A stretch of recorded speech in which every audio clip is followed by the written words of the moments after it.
I'm Annik, and I started, in 2011. And I was lucky enough to have a massive fear of public speaking, because it really pushed me to really do something about it. And then I met this guy over here, Elliot. I will introduce him a bit later. But if it wouldn't be for him, trust me, we wouldn't be here together in this room, because I fucked up so often to really try making a business out of this. And then he really had to bail me out and help me, show me the way. Now, as I said, 2011, we started in a really dark and dingy pub in Kentish Town. It's closed down now, probably for hygienic reasons. It wasn't our fault. And now this is an event we ran at the beginning of this year at Google Campus. So we run a lot of events. We run club nights every month.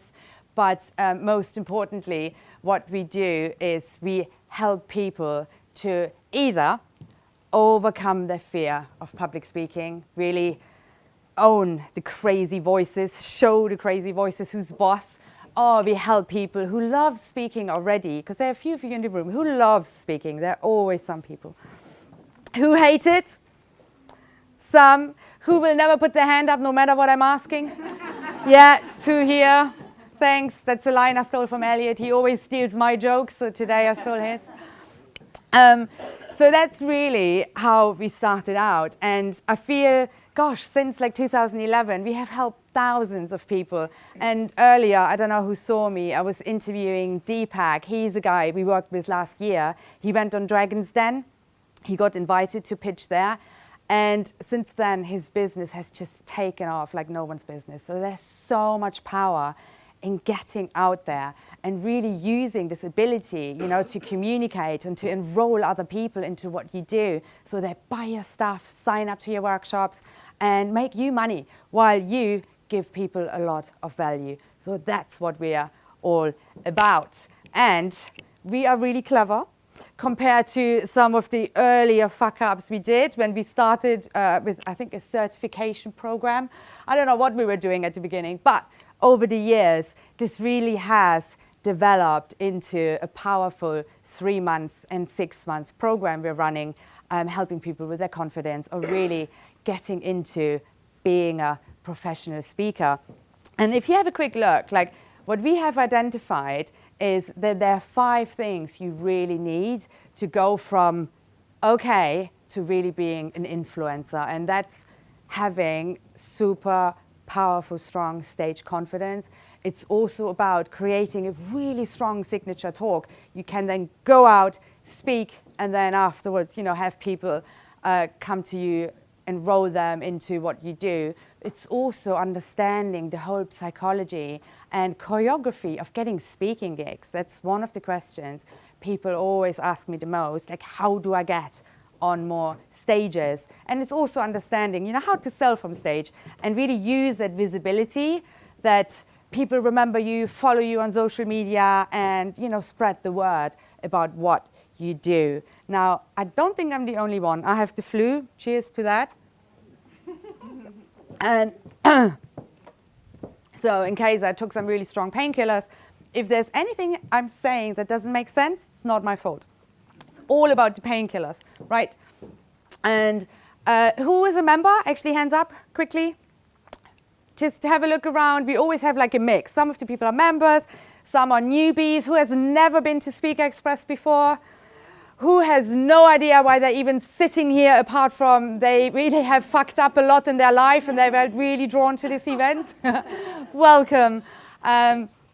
That's what we do, not fucking up, but helping people to fuck up less on stage and in business, and, helping people to do TED Talks, or, just really raising their profile as a speaker, or, for some of you, it will just be to be able to stand in front of your boss and ask for a pay rise, That's me. I have done a lot of stupid things on stage and off stage. I'm not going to share too many, but one of the, if you ever have a lunch break and you're bored out of your mind, go on YouTube and Google Annik TEDx Islington.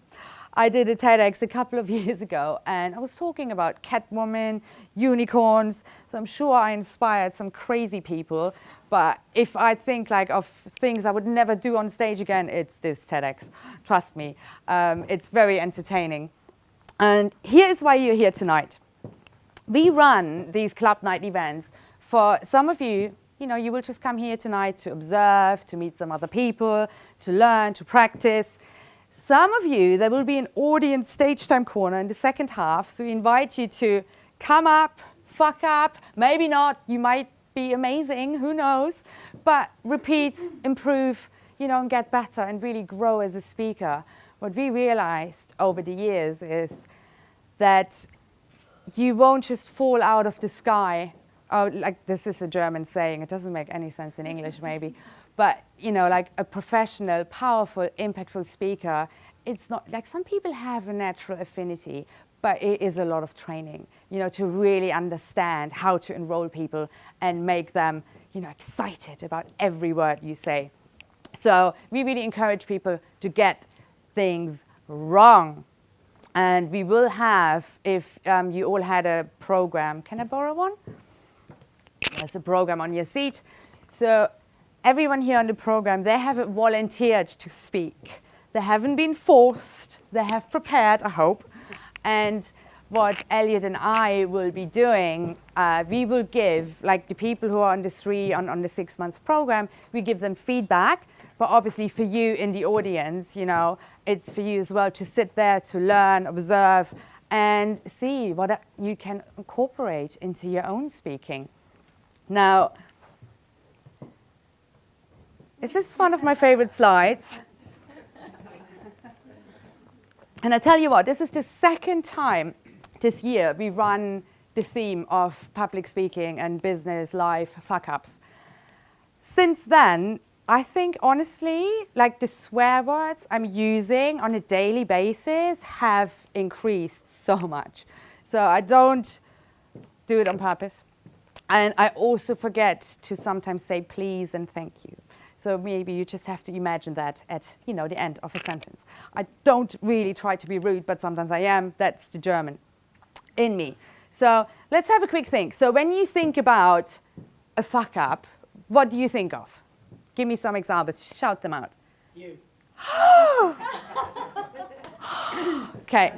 By the way, he loves me. Yeah. It's like he always makes mean jokes. But, okay, me, why not? Actually, he, downstairs at check-in, the guy down there, he's my husband. And yesterday I asked him, hey, when do you think, like, I have fucked up the last time? And he looks at me, and you know what he said? Honey, where do you want me to start?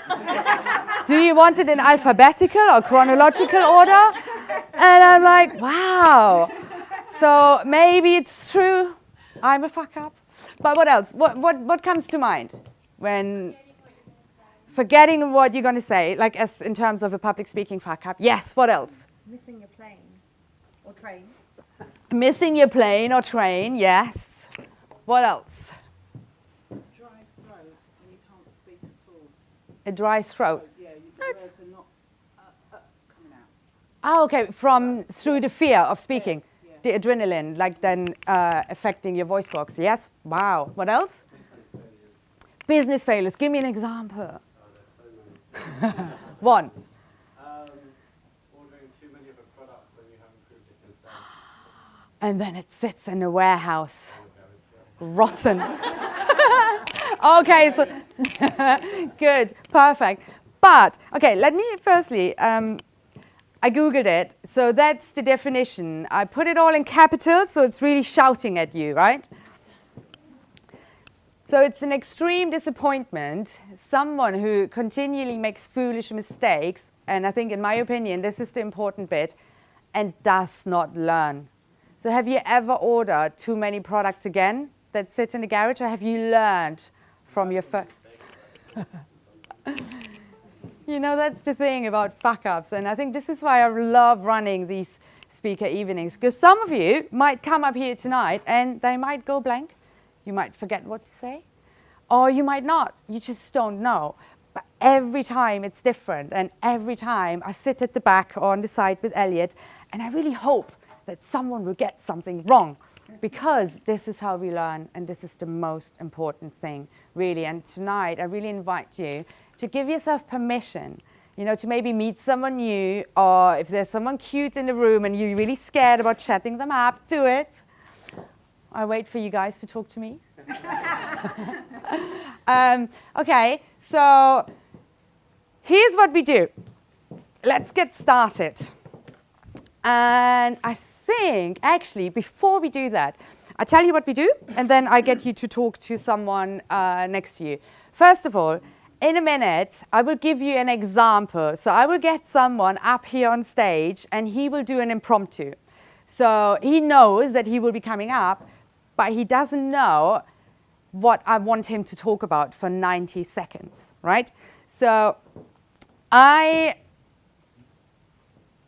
want you to, after he has given you an example from here, then I will get you all up. I will explain this after.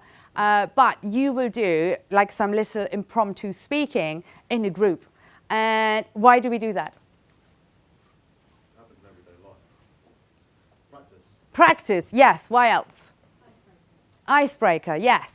But why is it so important to just learn or have the ability to just know what to say when someone asks you an unexpected question? Because it happens daily. It happens daily, yes. Or, what did you say? You cannot plan for things. You cannot plan for things. And it's just really having this ability to be able to deal with the unexpected. It does so much for your confidence levels. So we will have an example first. I'm going to give you the mic so we can film it. But what I want you to do really quickly while I hand the mic over to Ron, have a chat with the person on your left or on your right, and think about one moment in your life where you think, wow, I really fucked up there, but I live. So do that really quickly, left or right, go. For everyone who doesn't know, it's my secret weapon. Whenever I raise my arm, you just do the same and then you be quiet. Because it can be really scary having a German shouting at you to be quiet. So I prefer the graceful way, right? So here is what's going to happen. We might run up, he's at the back. So he's going to give you a 90-second example. He has no idea what he's going to be talking about. Do we have a timekeeper? We're not allowed to use our phones. Good one. We have Beatrix at the back. Right, okay. So I will actually welcome Ron first. Give him a super thunderous applause. And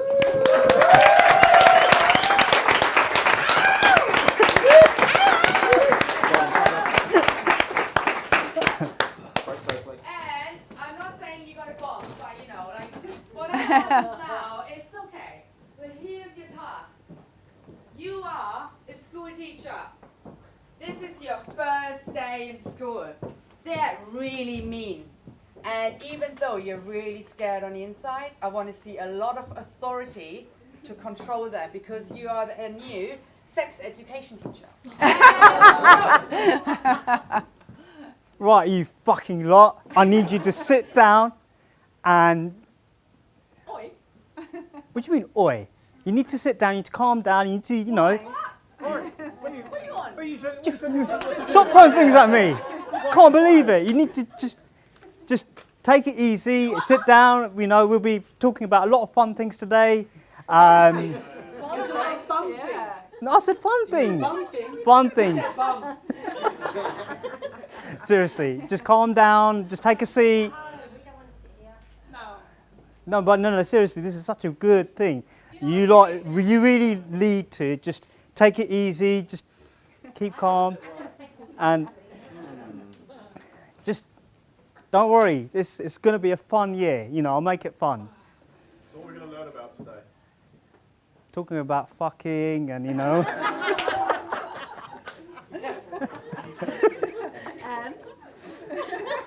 And oh God, all sorts of other things as well. Love, emotion. What's the syllabus? Syllabus? It's for Syllabus? the teachers, isn't it? Yeah, I'm the teacher, you know. Don't worry, it'll be fun and you'll be... We're going to talk about what, Shakespeare or Romeo and Juliet? Absolutely, yeah, Romeo and Juliet, yeah. Yeah.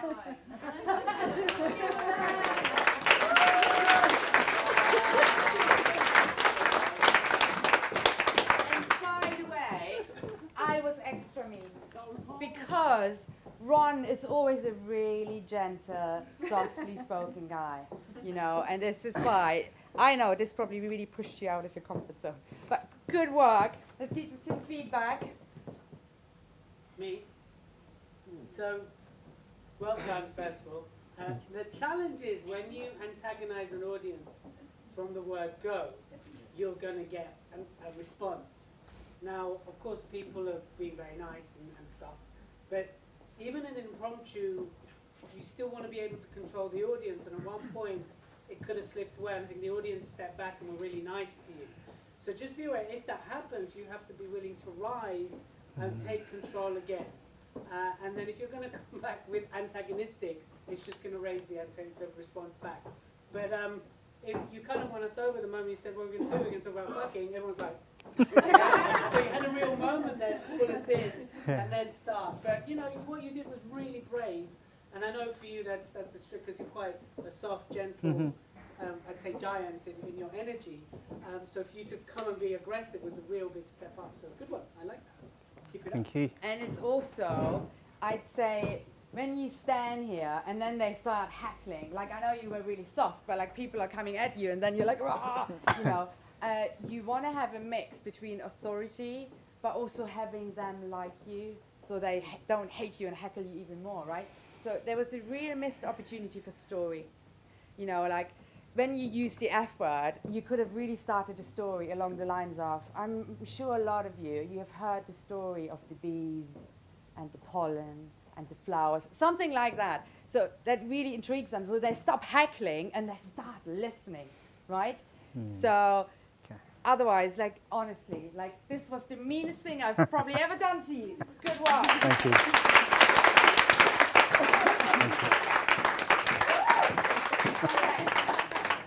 Here's what we all do. In a minute, I want you all up in groups of 3. So if you came with someone you know, ditch your partner, find someone new, meet someone new, and once you're in your group, I will give you more instructions, but here's basically what we do. Can I have you guys as demonstration? We're gonna do 3 short rounds of the same what Ron just did, right? So person number 1 will start. I will give you the task. You all do it at the same time. And these 2 people who are not speaking in your group, they are judges. Yes, they are the ears. So they will give you some feedback afterwards. Now, why is feedback so important? Like for any speaker at any level. Feedback is the breakfast of champions. Yes. Feedback is the breakfast of champions. Why else? Like, what does it do? What does it help with? Confidence. Yes. It's crystal It's yes. Why? because they're honest, and most people aren't honest. People want to please people. They If improve. you ask for Yeah. feedback, there you're saying, please tell me the truth. I won't take it offensively. Totally. And that's really like everything we're all about. Not being mean and ruthless, but being honest. Because when you're out there as a speaker, the audience won't walk up to you and say, oh, you were really good, but you could have done this better, you know. So then whenever you present next, you can really, really see how you improve. And also, you do a lot of crazy things you don't even be aware of. Some people, like, they fidget a lot, or they step back, or I don't know, there are loads of like crazy things. Lean words we use a lot, and too little pausing, you know. So I really encourage you, for the 90 seconds, really listen out for anything that can make that person an even better speaker. Any questions? Let's do it. So stand up, get yourself in groups of 3. Thank you. You two, I don't know